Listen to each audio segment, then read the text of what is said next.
Summary channel, and this video we're going to discuss the most important events that took place during the previous 12 hours. We have lots of very interesting updates, so let's start.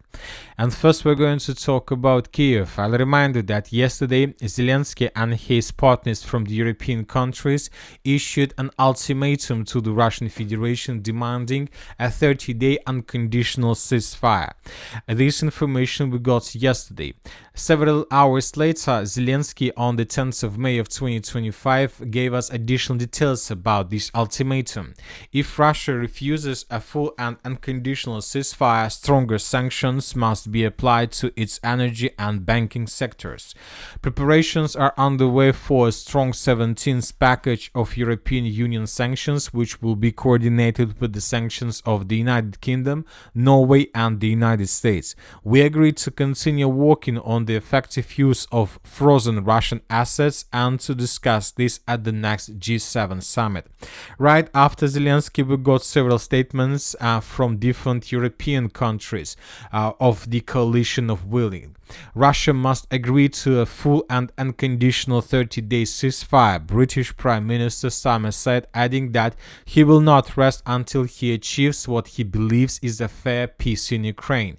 When talking about France, Macron almost immediately ruled out stopping arms supplies to Ukraine even for the duration of the ceasefire or any truce.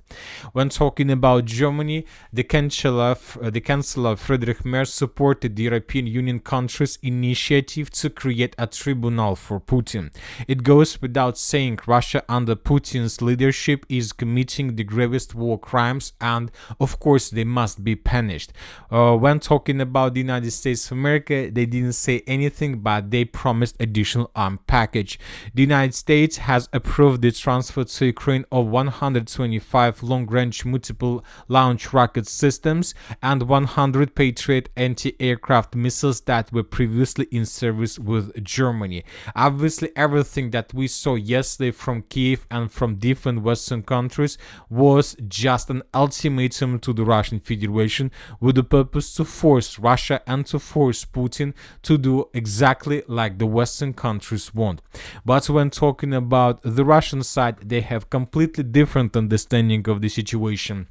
And yesterday, more precisely this morning, right after the end of a ceasefire that was declared by Putin several days ago, the president of the Russian Federation made his own statements regarding the situation.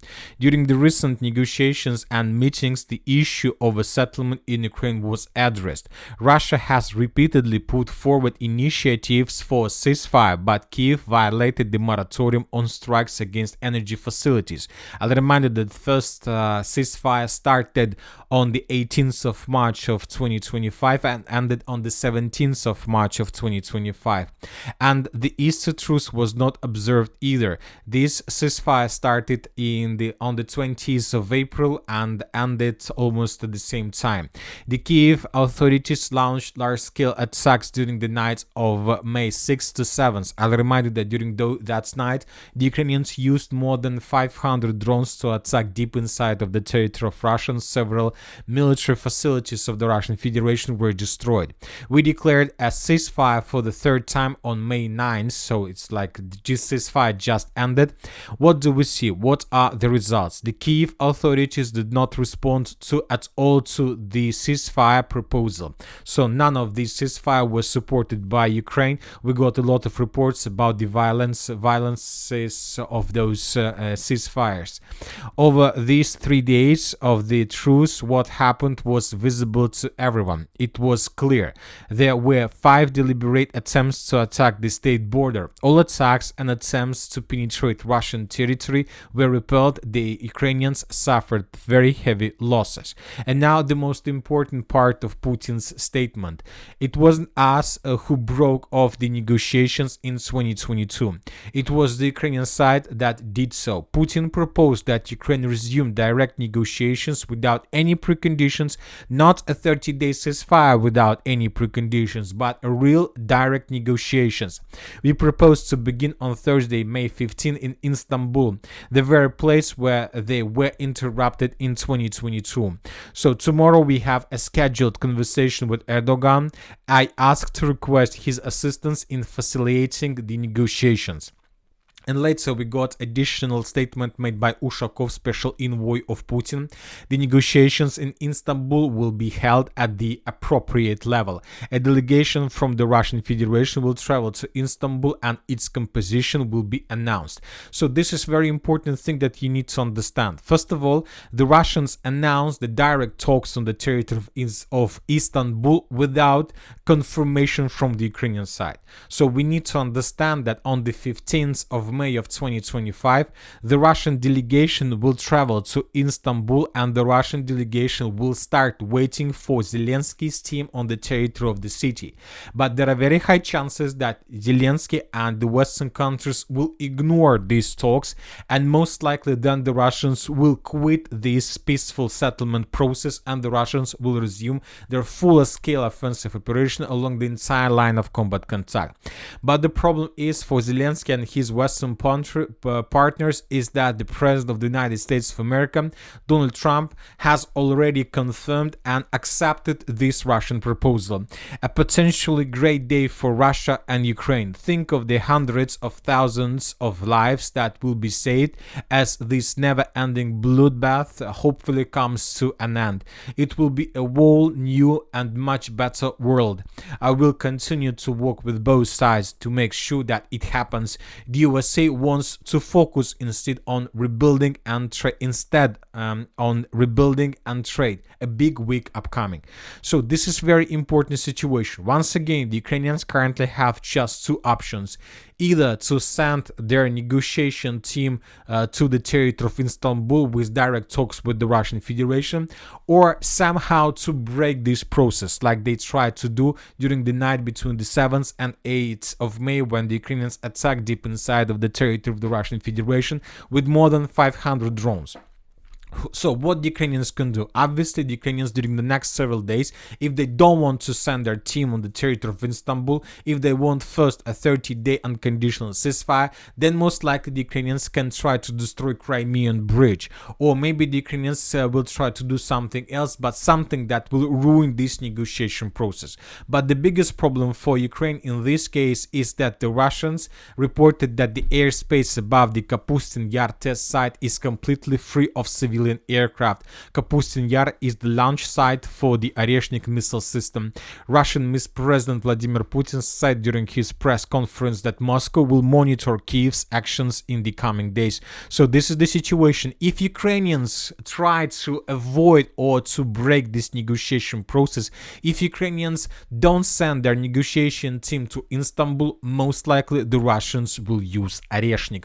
So this is the situation. Obviously, the next days are going to be very interesting, but now let's return back to the ground and let's discuss the situation along the line of combat contact. We have changes. And first let's talk about the South Donetsk direction where the Russians continue their offensive operation. According to several pro-Russian resources, the Russians during the previous 24 hours managed to improve their positions and to take under control probably final three lines to the south of the settlement of Vilna Pole. So most likely during the next several hours, the Russians will launch their full-scale offensive operation with the purpose to take the settlement under complete control. We are waiting for additional adjustments on the map. When talking about the Bogatyr direction, according to neutral mappers and according to, let's say, pro-Russian resources, the Ukrainians during the previous 24 hours managed to counterattack, maybe not during the previous 24 hours, but during the previous days managed to counterattack and to restore control over at least the northern part of the settlement of Vysyola. The Russians were forced to fall back. This is the situation on the ground before the beginning of the 10th of May, and this is the situation by the beginning of the 11th of May of 2025. Now let's talk about the settlement of Bogatyr. Currently, there are very heavy clashes, and today several sources confirmed additional progress on the ground, and the most important that the Russian positions on the territory of the settlement of Bogatyr in the southeastern direction were confirmed also by pro-Ukrainian sources. So this is the map that we can see on the pro-Ukrainian sources of Deep State. They show that the Russians answer the southeastern part, but they still show the southeastern part of Bogatyr as a contested area or the area that is covered with the fog of war. Obviously, there are very heavy clashes for the settlement. The Russians will try to take the settlement under complete control, most likely before the beginning of the negotiation process. When talking about the settlement of Novopavlovka and the Dnipro direction, there are very heavy clashes for the settlement of Goryokhova. Today, the Russians published this video where we can see Ukrainian soldiers on the territory of the settlement and how the Russians were attacking them with FPV drones. This video confirms that there are still very heavy clashes and that there are still Ukrainian soldiers on the territory of this village, but due to the fact that the Russians during the previous days managed to answer the eastern part of the settlement, we expect that the battle for this village will be finished in the very near future.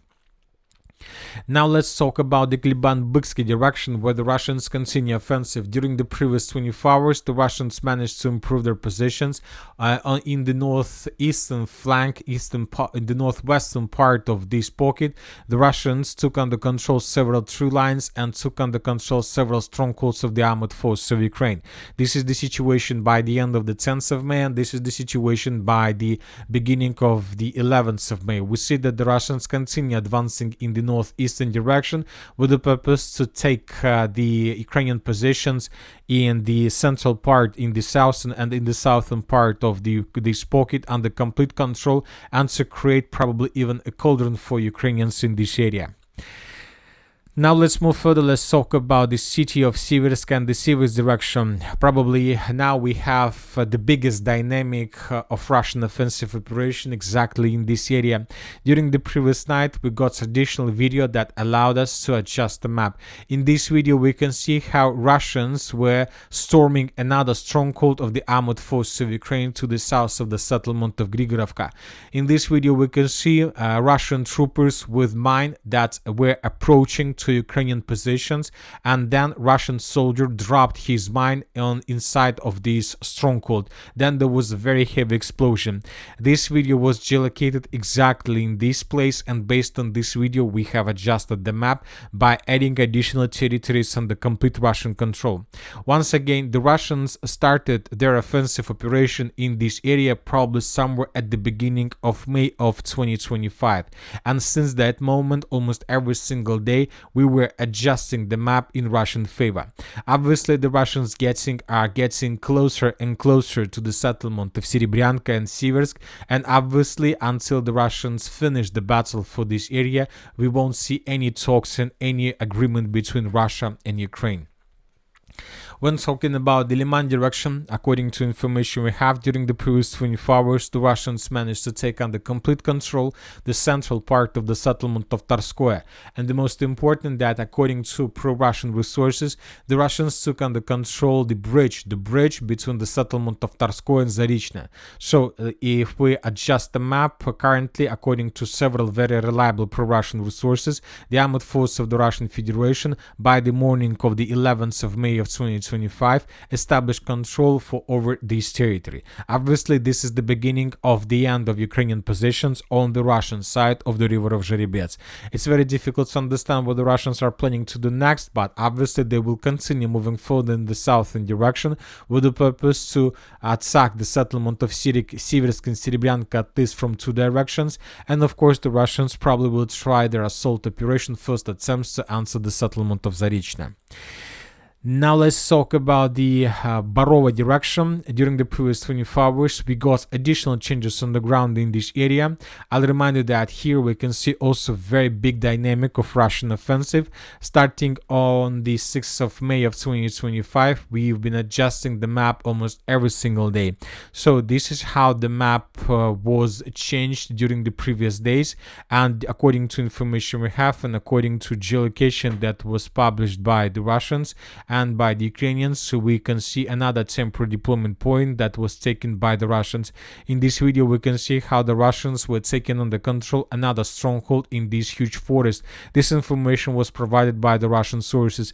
Based on this video we have adjusted the map, and according to Russians there are no more strongholds between positions of the Russian forces and the settlement of Grigorovka itself, and there is less than 2 kilometers before this village.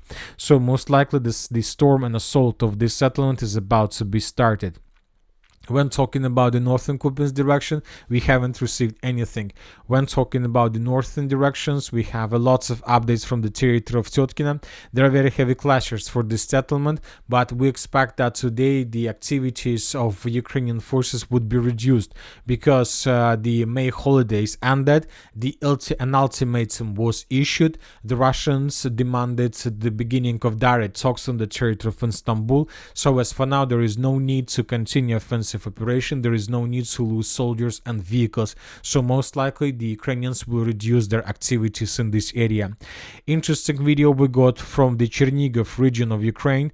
In this video we can see how Russians answered the border crossing checkpoint and how the armed forces of the Russian Federation, how Russian soldiers raised their flag on this area. Based on this video, we made small corrections, small adjustments of map in the most northern part of the Chernigov region.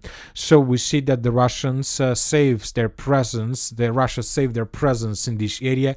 Most likely the Russians concentrated a lot of units in this direction.